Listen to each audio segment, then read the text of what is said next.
Olá, meus queridos alunos, sejam muito bem-vindos, então, a mais um módulo de patologia médica aqui da nossa universidade, com o tema hoje, patologia endócrina.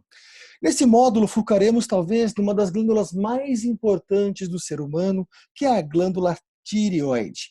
Focando, então, que essa glândula é uma glândula especial, ela pesa aproximadamente de 10 a 20 gramas e está localizado na região mais baixa do pescoço, logo acima da fúrcula external. Ela tem um efeito de configuração em forma de H em dois lobos diferentes, cuja porção importante para nós é sua porção histológica. Cuja ação histológica ela é uma glândula endócrina de caráter vesiculoso ou folicular. O que é isso? Eu tenho aí como se fosse vários folículos ou várias estruturas independentes, circundando, então, o que a gente vai denominar para vocês de uma coloide. O coloide, que é uma estrutura rica em iodo, rica em tirosina, cuja fragmentação vai dar pequenos monômeros, dímeros, trímeros ou tetrâmeros de iodo que vão formar posteriormente os principais hormônios produzidos por esta glândula em especial. Então, o que ela tem de importante, a glândula tireoide? É uma glândula de dupla origem. Nós temos uma origem de caráter glandular, possivelmente endócrino, e nós temos aí uma subporção da glândula que é de caráter neuroendócrino. Neuro como assim? Sim, tem umas célulazinhas importantes dentro do estroma da região tiroidiana, que ela é importante pela produção do metabolismo do cálcio, fazendo, às vezes, contra o paratormônio. Portanto, está associado ao metabolismo da posição do cálcio na sua reserva primordial, que é o tecido ósseo.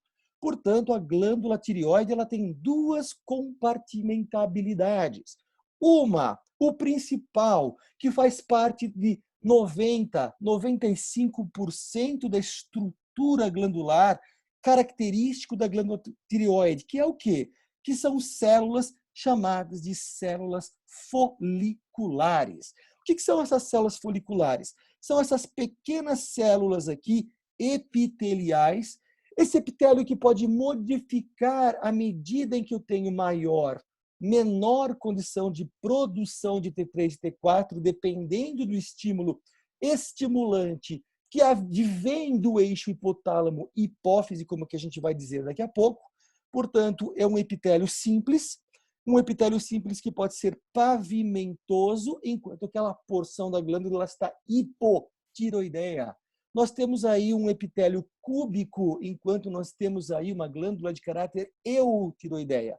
Em compensação, essas células podem ser cilíndricas ou colunares ou prismáticas, como vocês prefiram chamar, quando essa glândula tem capacidade de uma hiperprodução dos seus hormônios.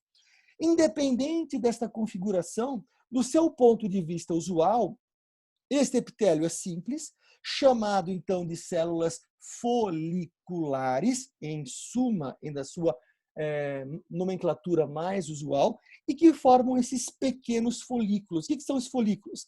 São essas estruturas redondinhas que alberga no seu interior uma estrutura eosinofílica, essa região rosinha aqui, ó, denominado de coloide. O que é esse coloide? É uma estrutura proteica rica em fragmentos de tirosina, cuja porção fundamental é albergar, então, uma grande estrutura para ser rompida em pequenos fragmentos que vai culminar na produção dos hormônios tiroidianos. Qual que é, então, a principal proteína que faz parte do coloide? É uma proteína chamada-se de tireoglobulina. E que, normalmente, quando a gente tem o rompimento de uma glândula tireoide, nós vamos conseguir identificar, num exame bioquímico, por exemplo, pelo aumento da sua quantidade no sangue de uma paciente, ok? Mas nós temos aí também um outro tipo de proteína, que é uma enzima, que ela vai quebrar essa tireoglobulina em pequenas fragmentações e que, consequentemente, será responsável, em grosso modo, pela produção da sua menor parte, que é o hormônio, em suma. Então, eu tenho duas situações bem particulares da histologia da tireoide. Eu tenho os folículos e tenho um tecido, né, que faz parte da sustentação dessa glândula tireoide, que é um tecido conjuntivo. Um tecido conjuntivo cuja porção, principalmente colagênica, alberga também algumas célulazinhas periféricas. Que células periféricas são essas? Células periféricas chamadas de células C, também chamadas de células parafoliculares, uma vez que ela se está associado paramente, né, ou paralelamente aos folículos. Essa é uma célula específica derivada da crista neural que migra para esta regiãozinha da tireoide na sua formação embrionária para que seja responsável, então, pela produção de um hormônio denominado de calcitonina. Não faz parte, efetivamente, do tecido tiroidiano, mas ele faz parte da glândula tireoide, também como se fosse, entre aspas, uma glândula acessória dentro de uma glândula principal. Notem bem que o corte histológico que eu mostro à esquerda de vocês, diante ao folículo e células foliculares, que variam de tamanho em comparação, né, uns aos outros, dependendo da estimulação do hormônio estimulador da tireoide, que vem lá daquelas célulazinhas hipotalâmicas, chamadas de células cromófilas basófilas, que produz esse tipo de hormônio estimulante, vem, estimula e, consequentemente, começa a produzir e começa a sintetizar o grande hormônio chamado de tireoglobulina. Perfeito? Mas, além disso, eu preciso de um íon específico para que a gente possa construir esse coloide de forma adequada. E qual é o íon? É o íon iodo. Então, eu tenho aqui a glândula em si. E notem bem a grande quantidade de vasos sanguíneos em que eu tenho presente para esta glândula endócrina importante. Lembrando que toda glândula endócrina, por mais que faça a sua síntese, ela secreta o seu material de síntese ou de secreção para um vaso sanguíneo. Lembre-se que é a glândula tireoide, ainda constitui-se uma glândula endócrina. Portanto, ela não possui sistema de ductos. Tudo que ela produz, ela joga diretamente para o sistema vascular. Perfeito? Então, só para a gente ter uma noção de como essa glândula funciona, eu tenho aqui uma célula folicular com todos os seus aparatos. E nós temos que ter em mente que eu tenho dentro dela uma grande proteína chamada de tireoglobulina, aonde essas tireoglobulinas têm resíduos, como se fosse uma grande folha de samambaia, cujas porções das suas penas, das suas folhas, que elas se distribuem como se fossem ramos distintos, tem uma localização para que se insira ali um iodo. E o iodo ele é acoplado na região basolateral da célula por um SYMPORT. O que é um SYMPORT? É uma bomba onde eu capto íon, mas eu não troco, eu capto os dois de uma vez. Eu tenho aí o sódio e o iodo, portanto, um SYMPORT de uma bomba sódio-iodeto. O sódio para contemplar todas as funcionalidades que nós temos aí como parâmetro funcional para todas as células, né? Bomba só de potássio para funcionar depois, para que a gente tenha aí polaridade de membrana alterada para a configuração do metabolismo celular. Enquanto o iodo, ele penetra na célula, passa por um outro tipo de proteína de membrana, e essa proteína de membrana joga, né? Essa proteína denominada de pendrina, ela joga para o ambiente intraluminal, aquela luz aonde está o coloide. E ele vai se adequando em cada folhinha da nossa samambaia, que a gente chama de tireoglobulina. À medida em que essa célula necessita de produção do hormônio tiroidiano, ela tem o estímulo na sua também base, tá bom? Na sua porção basolateral. Aí eu tenho o receptor para um hormônio importante, que é o hormônio estimulador da tireoide, chamado de TSH. Ele induz, né, de grosso modo, uma proteína chamada de Tirioperoxidase, que é quebra, e essa tirioperoxidase começa a quebrar a nossa globulina em vários fragmentos. Em DIT, que é diiodotironina, M, que é M-iodotironina, né? Triiodotironina, e a T4, que chama-se tiroxina. O T3 e o T4, pessoal, ele acaba sendo cuspido da célula para o vaso sanguíneo. E o DIT e o MIT, que é 2 e 1 iodo, respectivamente, ele acaba sendo recuperado e jogado de novo para a região da tireoglobulina para que a gente não desperdice nenhum iodo e nenhuma fragmentação da proteína, que mais para frente vai ser importante para nós. Então, uma vez que o T3 e o T4 é lançado, eles são funcionantes como os principais hormônios desta glândula especial, chamado de glândula tireoide. Só lembrando um detalhe, a T4 ele é um pré-hormônio. O ponto funcional de uma glândula tireoide de caráter hormonal é o T3. O T3 é que vai fazer, então, a sua grande funcionalidade, enquanto o T4 é um pré-hormônio. Um pré-hormônio, pessoal, que ele vai ser captado por uma determinada célula. Dentro dessa célula, ela tem um hormônio de tirar um iodo, transformando em T3, para que esse T3 trabalhe como um segundo mensageiro, ligue-se no DNA e configure, então, a sua participação intracelular. É claro que, quando se fala em glândula tireoide, muito ainda se tem para a gente poder discutir, mas isso é discutido mais nas questões da fisiologia. Vamos tentar aqui estabelecer os principais fatores, como a gente acabou colocando aqui para vocês, que são os principais fatores que a gente começa a imaginar do ponto de vista funcional esta importante glândula. E lembrando bem de como é que esses T3 e T4 são jogados mesmo na célula? São jogados a partir deste eixo. Um eixo que eu tenho aí, o chamado TRH. TRH não significa que seja um hormônio, mas ele é um relacionado, é um chamado hormônio relacionado à tireoide, ou um fator de gatilho, né, para que a hipófise comece a produzir o estimulador da tireoide. Lembre-se que o hipotálamo em si não é uma glândula. Ele, na realidade, são neurônios parvos celulares localizados supraórticos, né? Nós temos aí na região paraventricular e supraóptica alguns neurôniozinhos que são curtos e que ele acaba produzindo neurotransmissores em pulso.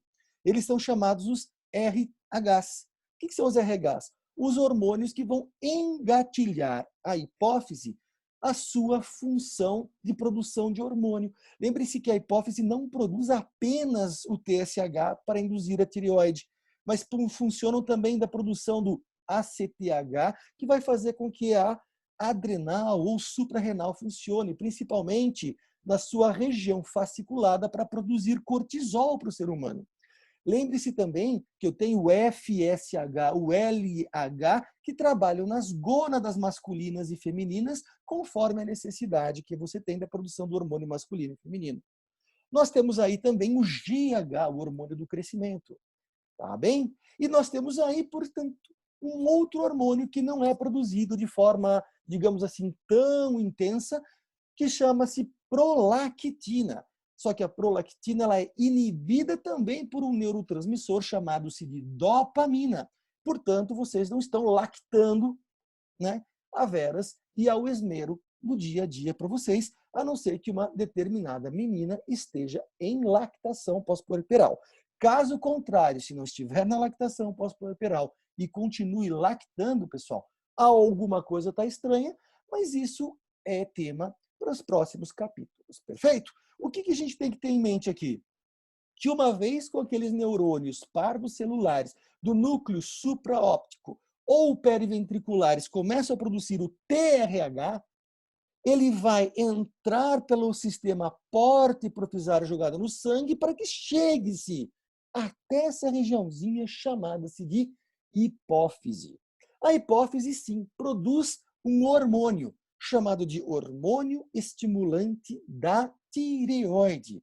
Esse hormônio estimulante da tireoide, à medida que ele é produzido, ele chega na tireoide, estimula a síntese do T4 e do T3, mas principalmente a T4, tanto que a mensuração no dia a dia é feita a partir de uma quantidade do T4 que é livre, portanto, T4 livre, não aqueles ligados a tíreo, né, globulinas, né, não ligados à albumina sanguínea. Nós vamos estar associando, então, a este tipo de hormônio livre para que a gente possa estabelecer a correlação se aquela tireoide está funcionando de forma adequada ou não.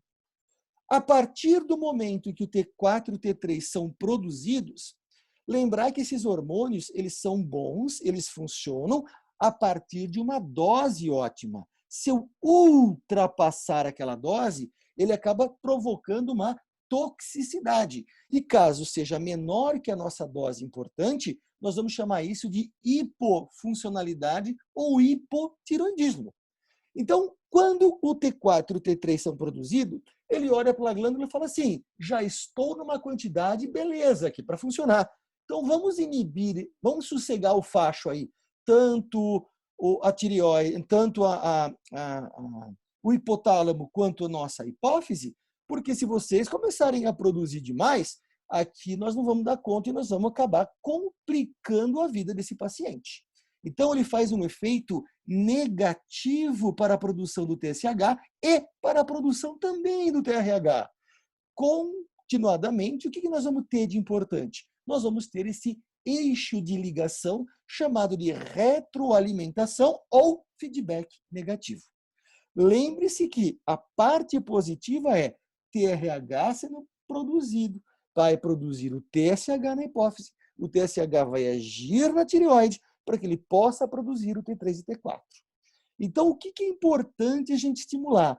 Que se o T4 e o T3 é capaz de inibir o TSH, se eu tiver um T4 e T3 que eu não consigo inibir, o problema está na hipófise.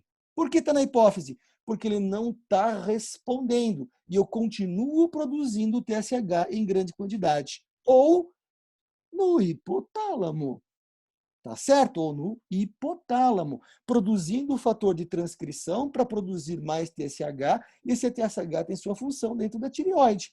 Portanto, se eu não obedecer o feedback negativo, pessoal, a algum chabu acima da tireoide tem. Isso a gente vai definir, então, como o que é problemas de tireoide primário, secundário ou terciário. O que significa isso?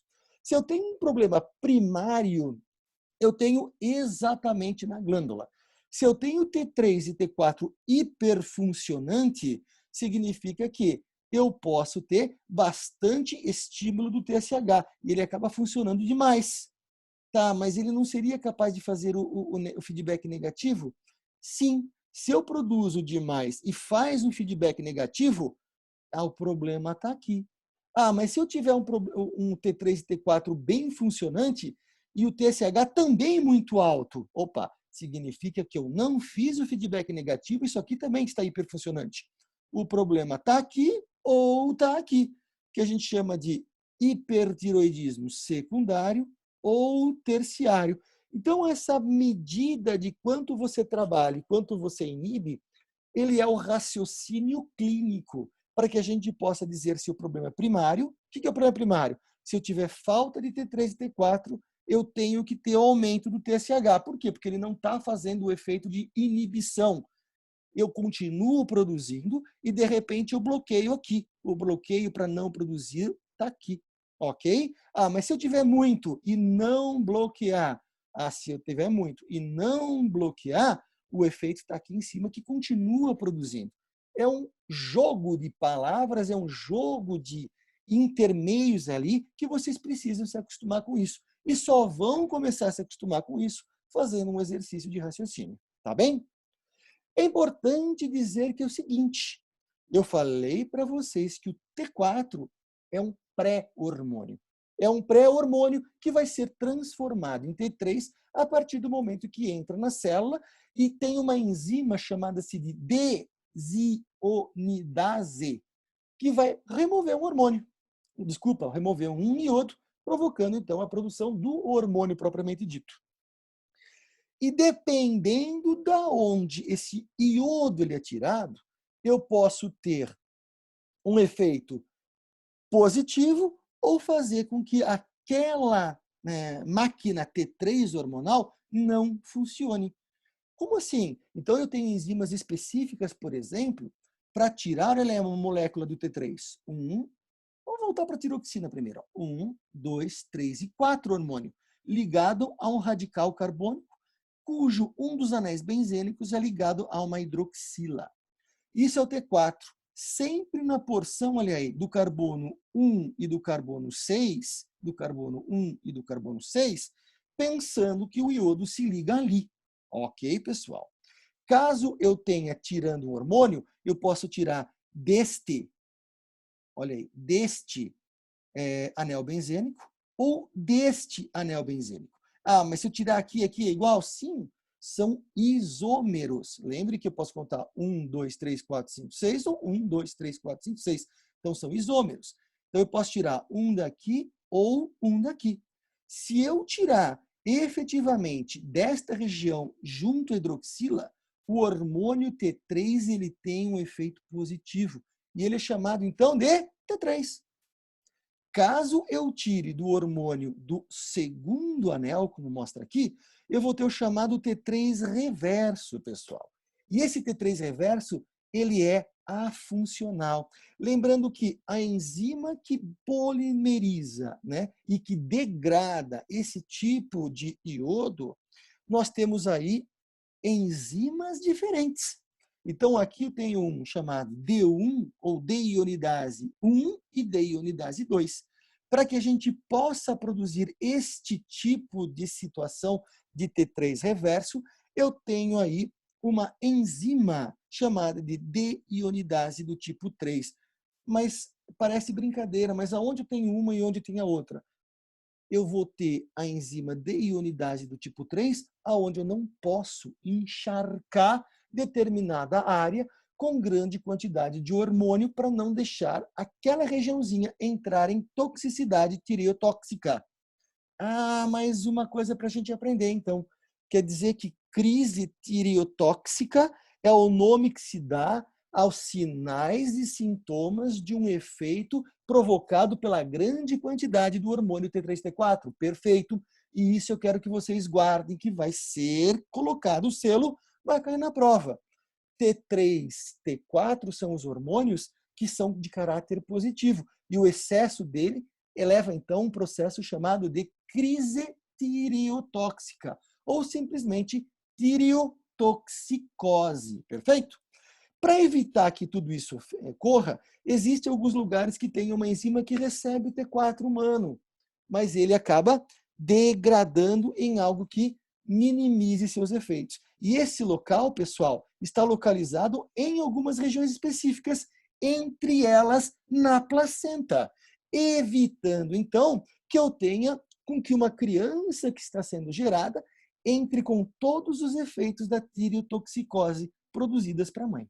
Tá ok, pessoal? Muito bem. Visto isso, é importante que a gente entre, então, a partir de agora, no nosso plano de trabalho, que são as condições clínicas associadas a síndromes, que são sinais e sintomas, consequentemente, fatores clínicos e anatomopatológicos, aonde nós vamos ter que trabalhar com as síndromes provocadas, então, por uma disfunção da tireoide. Lembrar que as síndromes clínicas elas são divididas em 3. A partir do momento em que a tireoide produz o mesmo tipo de valor que uma tireoide normal produz, mas ela tem uma patologia. Uma patologia, por exemplo, que seja inflamatória, sem degradação de todos os folículos, mas que ela possui um pouquinho de dor ali, vamos chamar assim. Então, esses efeitos, o T3 e o T4, ele é produzido numa fração normal. Eu tenho um nódulozinho que não funciona. Eu tenho uma quantidade de T3 e T4 fazendo a condição normal. Mas eu posso ter, pessoal, um hipertiroidismo. O que é um hipertiroidismo? É um excesso de produção da quantidade do hormônio tiroidiano.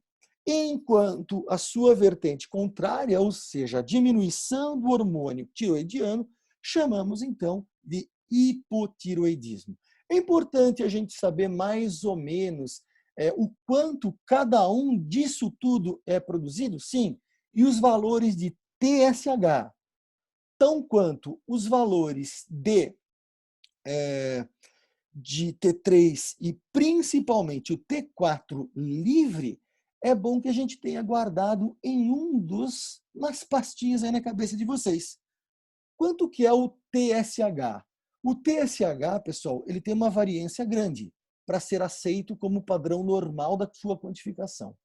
Então, eu vou ter aí o padrão de TSH de quanto? Eu tenho de 0,5 a 5,0. Olha que fácil. Só inverter o 0 com o 5.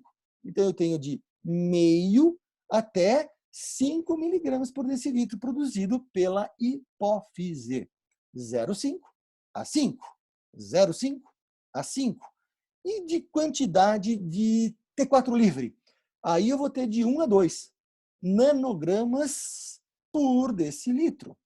Então, eu tenho TSH de 0,5 até 5,0 e a quantidade do hormônio T4 livre, que é o principal que nós vamos mensurar no dia a dia da clínica de vocês, de 0,9, em 1 a 2. Mas eu uso 0,9 porque a maioria dos textos da literatura acabam colocando esse valor.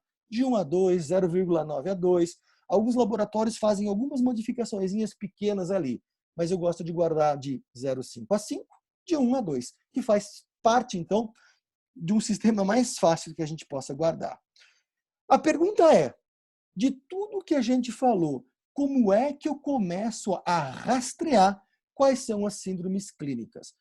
Qual é o principal? Se eu tivesse que começar por algum lugar para dizer essa coisa de tireoide funciona ou não, por onde que eu começo a marcá-la? Independente se aquela pessoa tem síndromes compatíveis com grande quantidade ou pequena quantidade do hormônio tiroidiano, o principal marcador, o fundamental marcador da funcionalidade de uma glândula tireoide é o hormônio estimulador da tireoide, é o TSH. Tudo começa por ele. Se ele tiver baixo, o hormônio baixo, opa, o problema está lá em cima. Se ele tiver alto e a grande quantidade da tireoide estiver baixa, o problema está na tireoide. Mas e se ele tiver baixo e a tireoide baixa? O problema também está na estimulação. Mas se ele tiver baixo e a tireoide alta, muito alta, o problema está na tireoide. Lembrando desses detalhezinhos que vão cair na prova para vocês. Mas ficou confuso. É questão de pegar um papel e tentar estabelecer aonde está o problema, pessoal. Isso daí não vai entrar na cabeça de vocês já e agora, mas a gente tem que estabelecer como funciona aquele tal do feedback negativo, que é esse aqui que eu mostro para vocês. Perfeito? Para fixar alguns conceitos, se eu tiver dificuldade ou deficiência na produção dos hormônios da tireoide, eu tenho um efeito chamado de hipotiroidismo, cujo principal tipo de sinais e sintomas são esses que eu coloco para vocês aí. Fraqueza, o cabelo quebradiço e grosso, a pessoa se torna um pouco mais lenta. Ele tem, olha aí, insanidade, mixomatose, ele tem um edema mixomatoso generalizado. Você toca nele, ele está edemaciado, mas com um quadro de edema muito grosseiro, muito parecido como se fosse uma palpação a uma massa de pastel, tá bom? Ele vai ter um periedema orbitário, ele vai estar mais pálido, tá? Ele tem uma atrofia gástrica, ele vai ter constipação, porque tudo nele vai trabalhar com metabolismo mais baixo, vai estar lentificado. Lembrando que a tireoide é a glândula mais importante para o metabolismo basal do ser humano. Outra coisa importante também que ele nos vai mostrar é a diminuição da pressão arterial sistólica e o aumento da diastólica, fazendo uma alusão aí o que a gente chama de uma pressão convergente. A diastólica sobe e a sistólica desce. Aí 9, né, em vez de ser 120 por 80, vai estar ali, ó, 100 por 90. Então, ele vai diminuir a sistólica, aumentando a diastólica. Enquanto o quadro contrário do hipertiroidismo, ele, até a cara é diferente, está mais ativo, né? Nós temos aí alguns quadros importantes, como, por exemplo, adelgaçamento muscular. Eu vou ter os cabelos finos, mas também quebradiços, tá bem, pessoal? Ele vai ter a exoftalmia, que é aquela lesão do globo ocular colocando-se mais para fora. Ele vai ter um aumento da própria glândula tireoide, vai ter sudorese, vai ter taquicardia. Na realidade, ele vai ter todos os sinais e sintomas de uma crise adrenérgica, né, da famosa luta e fuga, onde aquele paciente vai estar mais ativo, mais reativo, mais ligado na tomada. Até tremor ele vai ter. Também associados, olha aí, a oligomenorreia, porque se eu estiver fazendo uma menstruação numa menina, eu estou perdendo material, e se eu estiver perdendo material, eu posso não utilizar aí para fazer uma fuga, por exemplo. Desde a época dos dinossauros, a fuga do dinossauro, pressão arterial, a grande quantidade de adrenalina, né? Essa pessoa acaba defecando com maior intensidade, porque tudo que não presta tenta ser jogado para fora do organismo humano. O sangue não, mas as fezes sim. Outra coisa importante é a pressão arterial agora divergente. A sistólica sobe e a diastólica desce. Então nós vamos ter aí uns 140 por 50. E nesse conceito todos é o que a gente vai começar a imaginar que a gente tem aí um quadro de hipertiroidismo. Só para poder lembrar, hipertiroidismo quando eu tenho grande quantidade de hormônio T3 e T4 produzido pela glândula tireoide. E se tiver um quadro não produzido só pela glândula tireoide, mas tem um T3 e T4 aumentado, daqui a pouco a gente fala sobre isso. Isso chama-se tireotoxicose não hipertiroideia. E existem duas situações que é importante a gente guardar. Uma, são tumores, pessoal, que são tumores associados ao sistema genital feminino. Esses tumores derivados da placenta, chamados de mola hidatiforme. É um câncer gestacional. Em vez de fazer a criança, o feto, ele forma um câncer no lugar, tá certo? E esse tipo de mola acaba produzindo bastante quantidade de alfa-fetoproteína, tanto quanto o hormônio da gonodotrofina coriônica. A gonodotrofina coriônica, ele tem um dos seus ramos parecidos com o TSH. Quer dizer, igual, ele tem uma molécula alfa e uma molécula beta. A molécula alfa é igual a outros hormônios, como por exemplo do GH, como por exemplo do FSH, do LH, e também parte do TSH. E o que muda são só a sua fração beta. Muito produzido, ele usa essa fração alfa para fazer a utilização da própria glândula tireoide para produzir grande quantidade de T3 e T4, como se fosse uma situação paraneoplásica. E existe um outro tipo de produção, e aí essa produção chama-se glândula ectópica, fora do local. E tanto homem quanto mulher pode ter.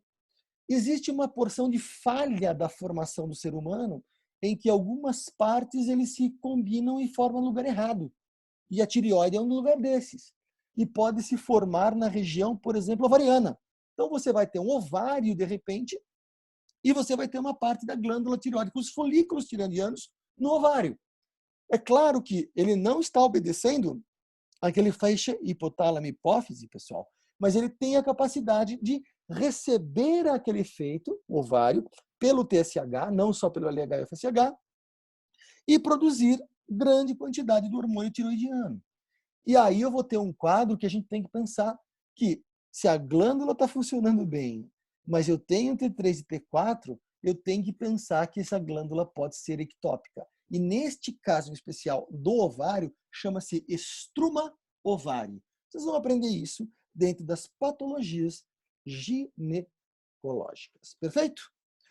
Visto tudo isso, visto como é que a glândula funciona, lembrando a porção histológica mais importante da glândula, que são as células foliculares, o seu estroma, as células parafoliculares, que também são chamadas das células C, ou células clara, produtoras de calcitonina, que não faz parte da formação da tireoide, mas estão contidas na glândula tireoide. nós temos que começar a pensar agora nos processos patológicos que uma glândula tireoide pode nos mostrar. É claro que a gente não vai contemplar todos aqui, deixando algumas síndromes de mais de particularidade clínica para a endocrinologia. Mas nós vamos colocar aqui as principais. As principais que podem ser tiroidites, ou seja, lesões de caráter inflamatório. Nós temos aí os quadros de Bócios, que são processos de alteração do metabolismo e, consequentemente, construção de todo o quadro hiperplásico. Olha bem, nós já temos aí inflamações, temos o quadro de adaptação. E finalizaremos a partir da próxima aula, não parte 2 da tireoide, com as neoplasias, que aí a gente vai trabalhar num dia único só para neoplasia. Então, hoje a gente começa então com as chamadas tireoidites. Quando se fala em tireoidite, falamos em inflamação da tireoide. Essas inflamações da tireoide costumam cursar junto ou posteriormente a um quadro atípico de infecção viral, seja ela por o vírus Coxsackie, Ecovírus 8, né? Nós temos aí diversos vírus que podem cursar e que, consequentemente, vai nos dar sinais e sintomas associados aos hormônios da tireoide. É claro que nós temos aí alguns, como inflamação aguda, inflamação subaguda, também chamada de Quervain. Nós temos aí o principal protótipo da tireoidite, chamada de tireoidite de Hashimoto, que é uma lesão autoimune, e uma situação clássica chamada de tireoidite de Riddle, ou Riddle, como vocês preferem. A tireoidite de Riddle, pessoal, ela é complicada porque a gente começa a ter, não associado à inflamação da tireoide apenas, mas uma situação de fibroplasia de tireoide. Ele vai consumindo um pouco a grande quantidade de folículos, substituindo aquele folículo por uma grande fibrose. Mas é raro acontecer. Tanto raro que a gente vai focar aqui em 2 tipos de tireoidite fundamental.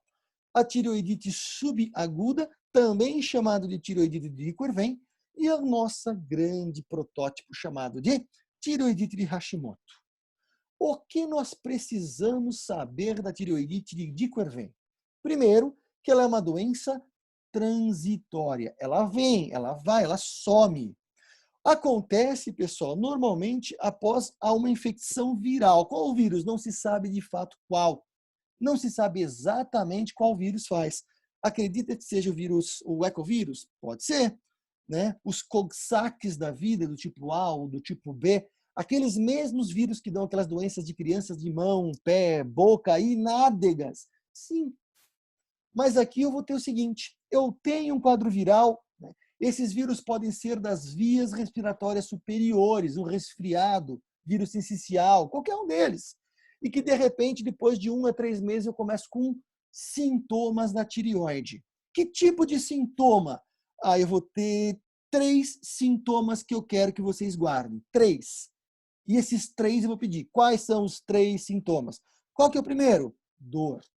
Dor em tireoide, até que se prove ao contrário, é tireoidite subaguda ou tireoidite de Quervain. Então, qual que é o primeiro que eu não vou poder esquecer? Dor. Qual que é o segundo? Dor. E qual que é o terceiro? Dor. Então, se eu pensar em tireoidite de Quervain, ou uma tireoidite de subaguda, pessoal, eu tenho que ter o sintoma clássico. Qual é o sintoma clássico? Dor. Quer dizer que as outras não produzem dor? Sim, não produzem. O que vai produzir a dor é a tireoidite subaguda de Quervain. Tá certo? E que normalmente ela tem um curso, mas que é autorresolutiva. Ela passa, ela some em pouco tempo. O curioso dela não é só o quadro transitório, não é só o quadro efetivamente associado com um quadro viral, posteriormente a um quadro viral, né? Daqueles vírus mais comuns da via aérea respiratória, da via aérea superior. E não é só produz dor. O quadro clássico é que, se nós fizermos uma biópsia nesse tipo de lesão, ele vai ter um quadro bem clássico. Embora seja uma tireoidite subaguda, ele nos vai remeter a um quadro de uma inflamação crônica. Como assim? A tireoidite chama-se subaguda, quer dizer, não é aguda. Né? mas também não é cara infecciosa que eu preciso fazer aquelas células gigantes, corpo estranho, mas faz com um caráter crônico proliferativo, tá? E como é que eu vou ver, então, uma tireoidite granulomatosa? Uma granulomatosa, pessoal, que eu vou ver desta forma aqui. Olha só, eu tenho uma lesão formando o quê? Inflamação na glândula, e dentro dessa glândula eu tenho células grandes, gigantes, olha aí. E muitas vezes até do tipo Langhans, olha aí que bonitinha. Fazendo um quadro que vai começar a fazer uma inflamação deste importante quadro da tireoidite. Uma das coisas que nos chamam a atenção, que você viu que eu passei rapidinho no slide aqui, só para a gente poder inverter um pouco, é que ela vai destruindo essa glândula, né? Essa glândula, esses folículos. A inflamação acaba produzindo uma destruiçãozinha do folículo, que dentre esse 1 mês a 3 meses que eu preciso parar para falar que ela não está funcionando, para voltar a funcionar, para voltar ao quadro normal, enquanto eu ainda tenho a sintologia preponderante desse tipo de lesão, que é a dor, o que eu vou ter que ter de imagem na gente? Eu vou ter que ter que aquela glândula ela fica hipofuncionante. Portanto, mesmo que eu tenha dor, eu tenho aí todos os comemorativos da sintomatologia do quê? De uma lesão hipotireoideia, porque aquela glândula para de funcionar enquanto ela estiver inflamada. Ok? Quais são elas? Todos aqueles comemorativos. Fraqueza muscular, cabelo grosso, perda ponderal, eu tenho constipação, eu tenho um edema generalizado de caráter mixomatoso, eu tenho um quadro da pressão arterial convergente. Então, todos eles, pessoal, isso daí eu vou ter de junta. Mas se eu tenho dor, eu fecho o diagnóstico de tireoidite subaguda de Dico-Erven. Perfeito?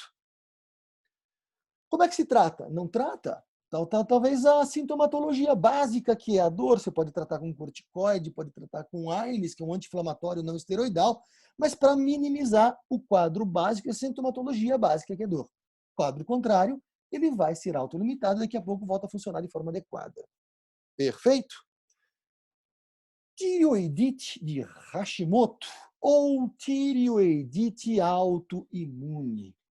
Pessoal, eu tenho algumas proteínas dentro do tireócito ou dentro daqueles folículos tiroidianos, aonde entre elas aquelas duas proteínazinhas que eu falei para vocês, uma construtora de caráter anabólico chamada de tireoglobulina, enquanto eu tenho também o de caráter catabólico, que é uma enzima chamada de tireoperoxidase. Existem algumas situações do ser humano que essas proteínas acabam sendo consideradas e interpretadas pelo sistema imunitário como sendo estranha. Algumas que acabam reconhecendo essa celularidade, essas proteínas, e falam que tem alguma coisa estranha. Se está estranho, eu ataco. E ele começa a produzir linfócitos de caráter citotóxico, ou seja, tóxico à célula que carregam essas proteínas, tireoglobulina, tireoperoxidase e destroem. Então, este tipo de condição importante vai produzir a destruição de uma glândula. E olha que coisa interessante. Ela produz a glândula, aonde estavam os folículos, ele começa a substituir por um tecido de caráter linfóide. É como se a glândula fosse destruída e aonde está sendo destruída transformasse num órgão linfóide, lembrando aí como uma tonsila, como um tecido esplênico, como um tecido de caráter linfocitário ou gânglios linfáticos. Perfeito? E aqui eu vou entrar em alguns detalhezinhos importantes. Eu estou destruindo a glândula. O paciente vai me mostrar o que se eu destruo a glândula. Minimização do processo que a gente chama de produção do hormônio T3 e T4. Então, destruindo a glândula, irreversivelmente, aquela glândula não se faz de novo. O que vai se fazer no local é um grande tecido linfóide, ok? E ele começa a ter, então, todos os comemorativos de sinais e sintomas de caráter de perder a glândula. Portanto, eu vou ter sintomas de hipotiroidismo. Quais são os sintomas? Olha aí, letargia, intolerância ao frio, bradicardia, tudo lentificado. Ó. Intolerância ao frio, diminuição da temperatura, pressão arterial convergente. Mas uma das coisas, pessoal, é que a gente não sabe porque de fato ela acontece. Mas existem essas duas teorias. Eu tenho aí uma grande quantidade de degradação ou tentativa de matar, reconhecer as células que tenha aquelas proteínazinhas chamadas de tireoglobulina e tireoperoxidase, e que eu vou fazer, então, a degradação.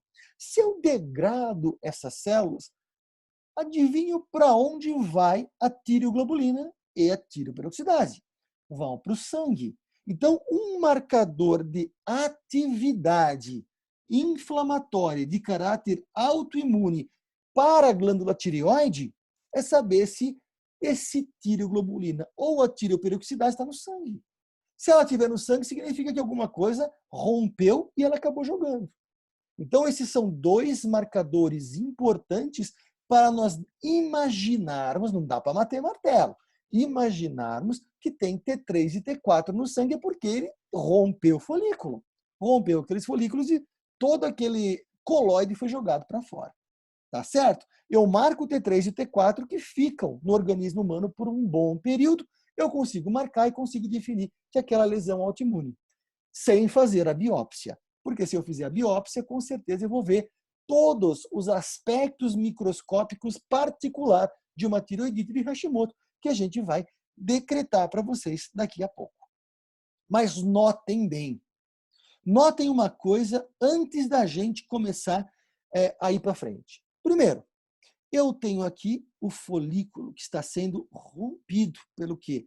Pelas células citotóxicas, que normalmente são linfócitos. Olha aí. Os linfócitos rompem. Os linfócitos rompem e vão degradando. Eu vou perdendo esses folículos. Não é isso? Perdendo esses folículos. Se eu perco o folículo, eu perco a capacidade de produzir o hormônio T3 e T4. Mas vamos pensar uma coisa aqui que vale a pena. Isso tudo vai acontecendo de forma lenta.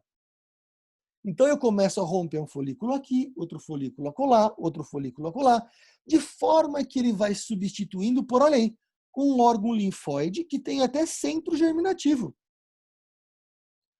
E isso vai perder a capacidade de produzir o hormônio tiroidiano a longo prazo. Espera aí, de novo, professor.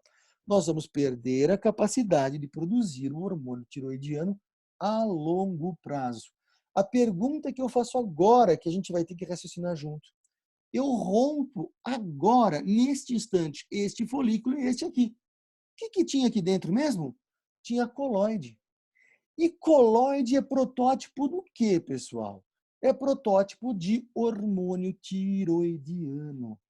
Então, no início do processo de uma tiroidite de Hashimoto, em que a longo prazo cursa com hipotiroidismo, eu estou banhando o organismo humano, uma vez que eu corto esses folículos, de intensa quantidade de coloide, que, por conseguinte, tem bastante quantidade de hormônio tiroidiano.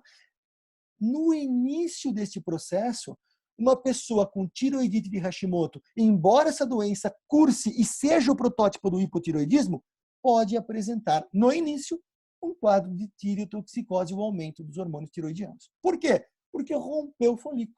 E tudo aquilo banha o ser humano, ok? É comum de acontecer? Não, mas pode acontecer. Por este motivo. Então, pacientes aí, ó, que têm parentes que apresentam antitireoglobulina e antiperoxidase, sugiro a continuar fazendo uma imensa mensuração para ver se você também não tem, porque esse caso pode ser de autoimune, tá? Então, o que é o principal hipótese postulada para a tireoidite de Hashimoto? Imunocelularidade, portanto, eu vou ter um tipo de imunogenicidade, uma hipersensibilidade celular do tipo 4 contra um determinado tipo de proteína. E que proteína é essa? Antitireoglobulina, antiperoxidase. E lembrar que a tireoidite de Hashimoto pode estar também, olha aí, associado a outras doenças de caráter autoimune. Como assim? Eu posso ter tireoidite de Hashimoto e outras doenças que também cursam com doenças autoimunes. Junta. Pode ser com lúpus, pode. Mas existe uma síndrome que a gente chama de síndrome poliglandular, que ele pega várias glândulas ao mesmo tempo. Que glândulas são essas? Além da tireoide, ele vai pegar adrenal, provocando insuficiência adrenal autoimune, também chamada de síndrome de Addison, ok? Eu tenho aí a degradação primária da glândula adrenal. Eu tenho aí o que mais? Eu tenho outra glândula importante. E que glândula é essa? Aquelas partezinhas do pâncreas chamado de ilhota de Langerhans. Eu destruo a ilhota de Langerhans. Consequentemente, eu paro de produzir a insulina, chegando aí numa doença chamada de diabetes mellitus do tipo 1. Quer dizer que a pessoa do diabetes mellitus 1, eu preciso investigar para tireoidite Hashimoto daqui a pouco? Sim, preciso. Para insuficiência de adrenal? Sim, preciso. Então, essa configuração de uma lesão autoimune poder levar a outra, e normalmente uma lesão autoimune não vem sozinha, a gente precisa começar a pensar, incluindo doenças que não estão associadas às glândulas, né? Como lúpus, como pênfigo, como pemfigoide, como artrite reumatoide, como doenças colagenosas, anticorpo antifosfolipídio e assim por diante. Então, só para a gente não perder o fio da meada, quais as glândulas que a gente tem aí que pega junto com o Hashimoto? Adrenal, eu tenho aí a ilhotas do pâncreas, tá certo? Além do Hashimoto, eu vou ter ainda mais uma, que é as doenças associadas ao ovário, os folículos, folículo tireoide e folículo do ovário, sim, os folículos ovarianos, fazendo com que uma menina possa entrar em falência ovariana precoce. Então, aos 15 anos, ela vai estar em menopausa. Olha que desgraça para a mulher, tá bem? Então, a gente precisa tratar muito bem com isso. Como que se trata? É como se trata todos os tipos de doença de caráter autoimune. Começa-se com quadro de corticoide, tá bom? Repondo ou tratando com corticoide. E também nós vamos utilizar aí outros biológicos, né? Embora a gente tenha aí a plasmaférese, troca dos anticorpos, troca do plasma de tempos em tempos para que a gente minimize o quadro inflamatório desse paciente. Então aqui eu tenho uma glândula, pessoal. Aqui eu tenho uma glândula de caráter normal e aqui tem uma glândula que está se degradando. Olha aí que bonitinho. Aonde eu tenho todos aqueles folículos sendo substituídos por um folículo linfóide. Olha aí, restos ainda, né, de folículos tiroidianos. E aqui já tem um quê? Um agregado linfóide com formação de centros germinativos, compatível com características de órgão linfóide.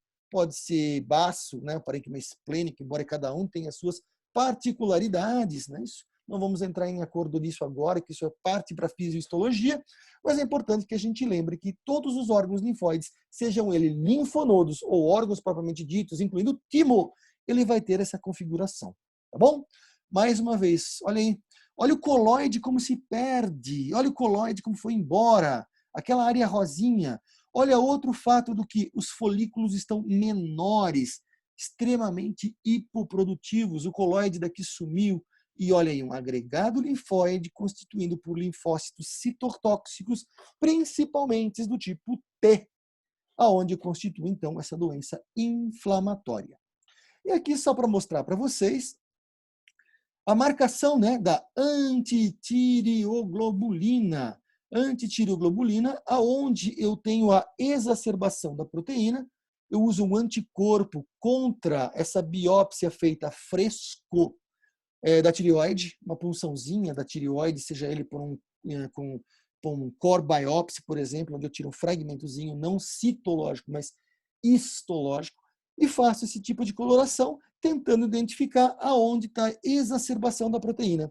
E cada folículo desse é onde eu tenho a tireoperoxidase ou a tireoglobulina, depende do anticorpo que você está marcando, você compra comercialmente esse anticorpo por R$ 3.000 e para fazer no paciente, tá bom, pessoal? E aqui eu tenho ele todo exacerbado. Significa que toda essa região é passível de ser atacada por linfócito, tá bom? Visto, então, as principais tireoidites de Dicquervin e também a tireoidite de Hashimoto, vamos falar um pouquinho sobre hiperplasia tiroidiana. Entre as hiperplasias tiroidianas, nós temos o termo comum que se utiliza no dia a dia, o bócio.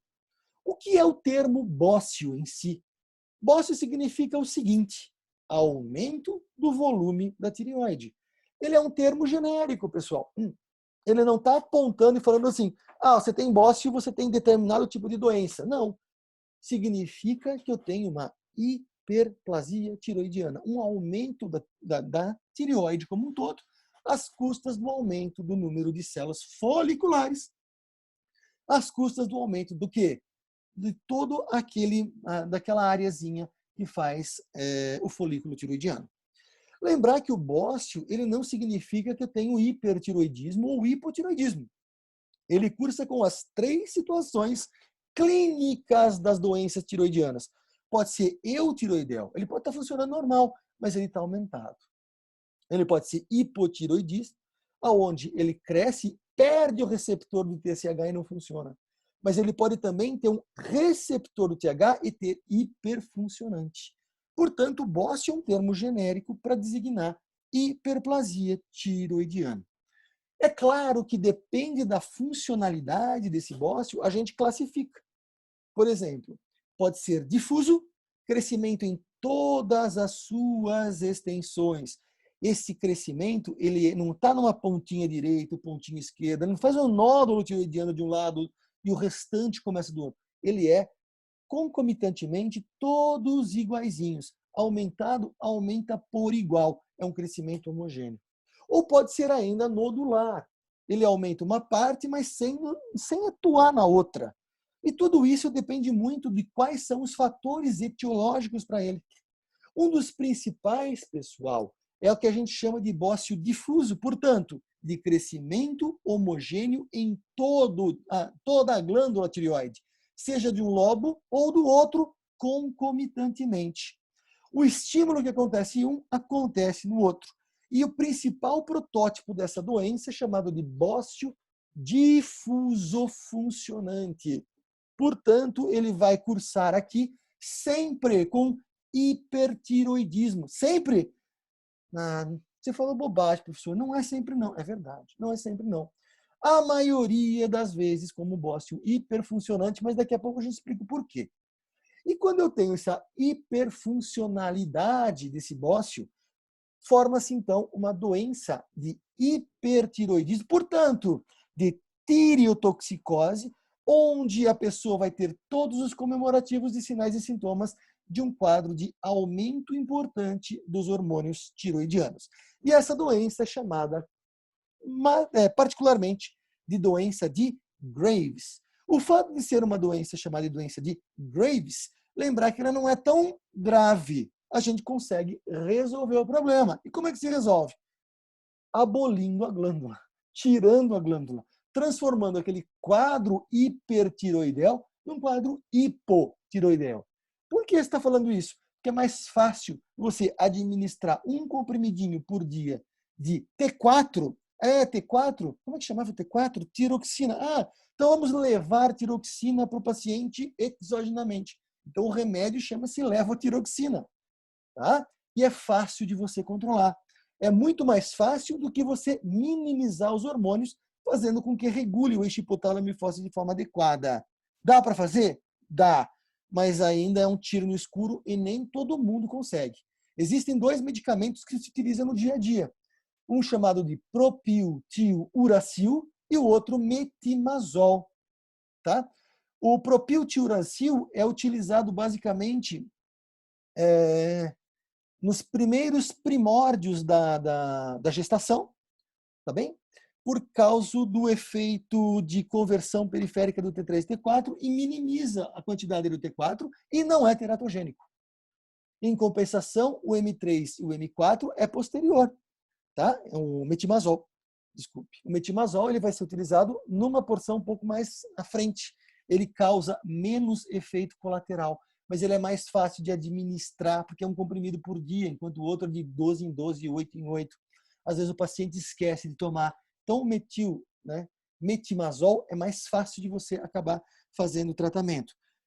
No Brasil, se utiliza isso como primeira escolha, mas nos Estados Unidos, por exemplo, já passa para ablação da glândula com o iodo radioativo, destruindo a glândula como um todo, fazendo com que aquele paciente realmente entre em hipotireoidismo. Perfeito? Mas vamos ao que interessa. O que é o bócio difuso ou doença de Graves? É uma doença frequentemente, 95% das vezes, associado com hipertireoidismo.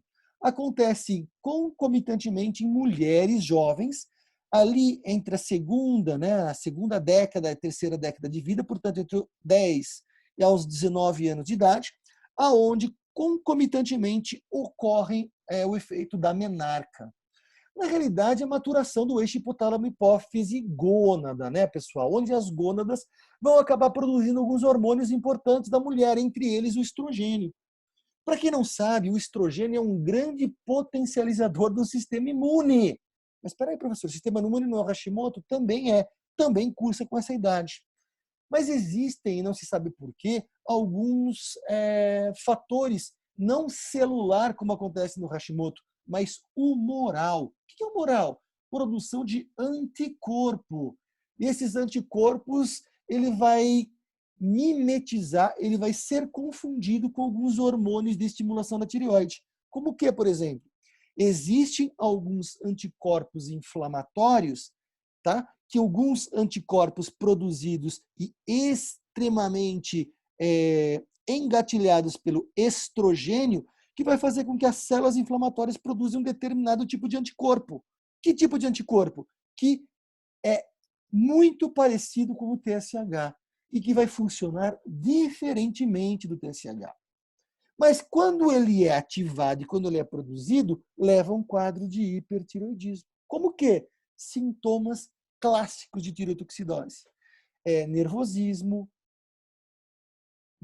constante, tá, pessoal? Não é só TPM, tá certo que mulher em TPM tem sintomas emocionais e orgânicos, e para o diagnóstico eu preciso de um e um para chegar no diagnóstico, e entre eles é a labilidade emocional.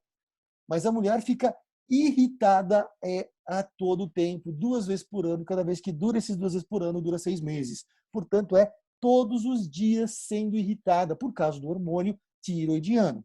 Tem taquicardia, tem sudorese, tem perda de peso, tem perda da constipação intestinal, portanto, evacuações constantes, tem todo aquele quadro bem clássico da pressão arterial divergente, mas também tem a tríade importante que a gente chama de tríade clássica da doença de Graves. Qual é ela? Oftalmopatia, que é a famosa exoftalmia. Exoftalmia é o globo ocular pulado para fora. Isso é clássico desta doença chamada de doença de Graves. Eu tenho dermatopatia, algum problema dermatológico. E qual que é o grau de dermatologia que eu tenho aqui? Eu tenho mixedema. Professor, você falou que mixedema generalizado era característica do hipotireoidismo. Verdade. Aqui, o mixedema, ele é caprichoso. Ele é caracteristicamente localizado. E onde ele é localizado? Na região pré-tibial. É pré-tibial? É. E se for generalizado, pensar em hipo, tá? Ele tem características de uma dermatopatia com um quadro de mixedema pré-tibial. Nossa, é bem caprichoso. Oftalmopatia, pessoal, é aquele globo ocular para fora. A pessoa normalmente não consegue mais fechar as pálpebras por causa da saída do globo ocular, da cavidade da orbital, e o olho fica um pouco mais seco, bem mais seco, e que pode cursar futuramente com cegueira, com a amaurose. Portanto, a gente tem que lubrificar de horas em horas por causa dos quadros mais clássicos dessa doença em particular. Essas são as duas principais características da doença de Graves. E existe uma outra doença que é o tal do hipocratismo digital. É o dedo ou as pontas dos dedos chamados de dedos em baqueta. É clássico dizer que isso existe, mas ela não é patognomônica da doença de Graves. Alterações e comprometimentos pulmonares, como câncer pulmonar, como hipertensão pulmonar, como lesões de fibrose pulmonar ou ainda insuficiência hepática, né? Principalmente grave, também pode cursar com hipocretismo digital. Nada impede que isso ocorra. Mas tudo isso, pessoal, chama-se de sintoma de tireotoxicose. Falou em doença de Graves, falou em sinais e sintomas pelo hipertiroidismo. E sinais e sintomas do hipertiroidismo chamamos de tireotoxicose. Então, quais são os sinais e sintomas mesmo? Todos aqueles, olha aí. Cabelos finos e quebradiços, exoftalmias como sinal clássico de Graves, tremor, perda de peso, porque eu preciso perder tudo aquilo, né? Emagrecimento rápido. Eu vou ter aí amenorreia, né? Eu vou ter aí um quadro de evacuações mais precoces, sudorese, e vou ter aquele quadro também da dermatopatia. Perfeito? Tireotoxicose, tireotoxicose, sinais e sintomas desse quadro das tireopatias que é importante para vocês guardarem. Perfeito? E aqui tem um exemplo típico da tríade importante da doença de Graves. Olha aí. Né? Os olhos esbugalhados, bem característico, chamado também de face basidoviana. A gente vai aprender por quê daqui a pouco, mas isso daqui é bem característico de uma doença de tireotoxicose. E, fundamentalmente, o protótipo dessas doenças são as doenças de Graves, ok? Então, eu vou ter aí a tireotoxicose com o quê? Com exoftalmia, os olhos ficam para fora e eles ficam secos, não consigo fechar. O fato de não conseguir fechar tem nome semiológico para isso. Chama-se lagoftalmia, ok? Aqui eu tenho, olha aí, bem na região pré-tibial, este edema, que a gente chama de mixedema, cuja constituição, cuja a palpação, eu vou detectar aí uma massa de pastel, vamos chamar assim. Não é aquele edema concacifo, né, característico de um edema líquido. Aqui não tem cacifo, aqui é mixedema. E aqui eu tenho os dedos em baquetas, né, o hipocratismo digital. Lição para hoje, da onde vem esse termo hipocratismo? Né? Só vou dar uma dica, que ele foi descrito por Hipócrates, o pai da medicina, com essas lesõezinhas aqui em alguns pacientes com distúrbios pulmonares, pneumopatias, e agora você sabe também que também existe nas tireopatias hipertróficas, ok? Tríade clássica, oftalmopatia, dermatopatia e o hipocratismo digital com síndrome de tireotoxicose. Mais uma vez, olha aí, eu tenho os folículos aumentando de tamanho, as células passam a ter hiperfuncionalidade, elas passam a ser cilíndricas, olha aí, colunares, bem olha, bonitinho. Às vezes ela aumenta de tamanho. Elas podem ainda produzir uma hiperplasia que fazem o quê? Como se fossem esses papilomazinhos para o interior da região do coloide. Então isso aqui é coloide. E uma das coisas que a gente observa quando a gente vê este quadro em particular são essas pequenas reabsorções por células foliculares. Isso parece ser patognomônico da doença de Graves, por causa da hiperatividade das células em produzir uma grande quantidade de coloide e, ao mesmo, fazer o quê? A remoção do coloide pela tireoglobulina, pela tireoperoxidase quebrando, transforma em T3 e T4. E aqui nós temos um protótipo da reabsorção do coloide. Olha aí, esse espaço negativo em branco significa que parte desse coloide está sendo reabsorvido em intensa quantidade, formando um quadro de tireotoxicose para o paciente e que, neste esquema histopatológico, é quase patognomônico de uma doença chamada de doença de Graves. Então, o que é doença de Graves? É uma estimulação excessiva da tireoide, aumentando o número de folículos, aumentando o tamanho dos folículos, aumentando a capacidade funcional do folículo. Ele é uma associação, como a gente colocou no início dessa aula, com doença autoimune. Mas não é alguma coisa contra aquela enzima, ou uma coisa contra a proteína. é uma coisa que produz um anticorpo, tá? Esse anticorpo é como se fosse uma chave. Como é que chama esse anticorpo, TRAB? Então, é um antibody to receptor for thyroid, ok? TRAB. Esse TRAB, pessoal, ele é muito parecido. Ele tem um mimetismo molecular com o TSH. Ou seja, aonde deveria ligar o TSH, liga o TRAB, ok? E ele começa a estimular a tireoide de forma indefinidamente. Só para a gente lembrar, então, eu tenho uma célula folicular, o núcleo da célula folicular e o receptor para o TSH. O TSH é vermelhinho e contente, olha aí.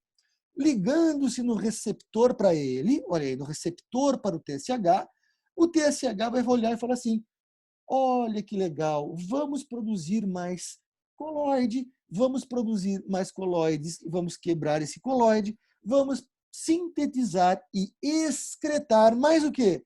Mais T3 e T4, ao mesmo tempo que ele inibe o eixo hipotálamo, hipófise, tireoide, fazendo com que a gente minimize o efeito da tireotoxicose. Portanto, ele manda o T3 e T4, mas inibe o feixe hipotálamo, hipófise, tireoide. Então, uma vez que ele funciona, ele produz o hormônio e ele inibe o eixo hipotálamo, hipófise. Ou seja, quando ele estiver produzindo T3 e T4, o TSH está diminuindo pelo feedback negativo. E como ele faz isso? Ele faz o seguinte, eu ativo e, de repente, eu tenho enzimas internas, olha aí, contra o receptor, e ele vai destruir o receptor, fazendo com que aquela célula pare de receber estímulos do TSH. Fazendo, então, com que, numa situação normal, eu tenho uma receptividade X, fazendo uma atividade Y muito bem organizada para não continuar recebendo. Se não continuo recebendo, eu paro fazendo com que tanto o hipotálamo e a hipófise parem de funcionar, para que eu não tenha, então, um efeito tireotóxico, perfeito? E no Graves? No Graves, pessoal, eu tenho 2 receptores para o mesmo tipo de célula, olha aí. O nosso famoso TSH é alguma coisa esquisita que não existia, que é o anticorpo ao receptor da tireoide, ou seja, o TRAB. O TRAB parece ser mais espertinho do que o TSH, mesmo porque se o TSH ligar, logo ele é degradado e o TRAB olha e fala assim, nossa, tem um receptorzinho vazio, vamos ligar para ele. E liga nele. O que acontece? Nossa, que horror. Eu não consigo, olha aí, o TRAB ligado, eu não consigo inibir o eixo hipotálamo hipófise. Por quê? Porque ele não é associado a um efeito do TSH. O TSH olha e fala assim, olha, eu produzo e não consigo ligar, eu vou produzir mais. A hipófise fala assim, se eu não estou conseguindo, a hipótese, ela é meio ceguinha, meio cegueta. Por mais que ela tenha produzido o TSH, ela vai usar o TSH e, de repente, o T3 e T4 que conduz a nossa hipófise para falar, vamos parar aqui, aqui é seu lugarzinho agora, daqui a pouco a gente estimula de novo. E a hipófise vai dizer, amém. Só que quando é o TRAB que está ligado, não tem nada para conduzir e falar assim, opa, né, vamos parar aí. Até tem, o T3 e T4 estão sendo produzidos, mas o que a hipófise entende? Olha, se não tem nada, né, para que eu ative, eu não estou conseguindo fazer a minha função, eu não estou ligando ao receptor, se eu não estou conseguindo fazer com que a minha quantidade produzida pelo receptor funcione, eu vou produzir mais. Se eu estou fazendo 50 bolachas e não estou dando conta para umas criançadas, eu vou produzir mais bolacha para matar a fome delas. E isso é que a hipófise cegueta pensa, que ela não está enxergando que o T3 e T4 está sendo produzido. Ela está enxergando que ela não está conseguindo dar conta de fazer a sua função porque está bloqueada. Por quem? Pelo TRAB. E aí o TRAB que mimetiza, que abre a fechadura, né, como se fosse um Nárnia, né, aquelas coisas de abrir o famoso guarda-roupa e fazer a função ali dentro. ele abre, escancara e vai para um mundo diferente.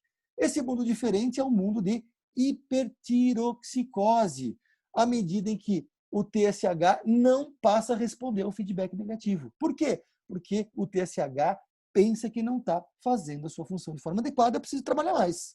Se tem que trabalhar mais, produz bastante TSH. Não respeita. Portanto, um quadro do TRAB significa que eu tenho o quê? Uma doença de Graves.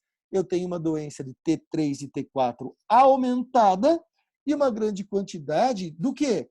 De um TSH e que, de repente, ele olha e fala assim, meu Deus, eu paro de funcionar porque eu cansei.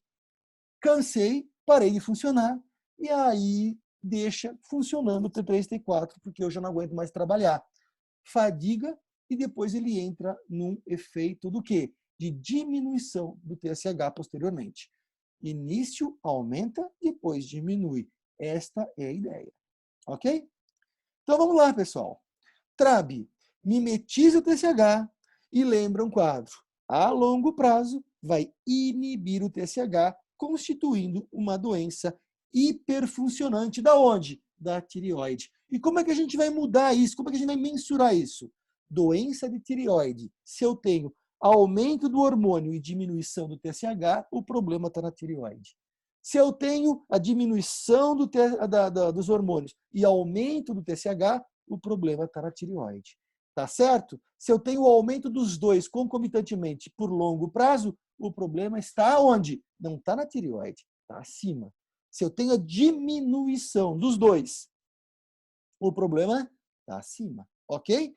É assim que a gente vai começar a pensar. Esse é o quase, então, do bócio difuso e da doença de Graves. Mais uma vez, a reabsorção por todos os folículos, olha aí, fazendo aquela reabsorção e, consequentemente, uma grande quantidade produzida de T3 e T4.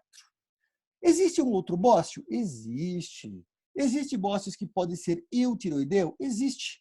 Existe um aumento, pessoal, devido ao quê? A uma repetitiva e contínua hiperplasia da tireoide em resposta à deficiência do TSH. Peraí, como é que é isso? TSH não é produzido e, consequentemente, o bócio aumenta de volume. Mas o fato dele aumentar de volume, pessoal, é em resposta de tentar aumentar a quantidade do receptor para receber o estímulo do TSH. Mas aí mora um problema.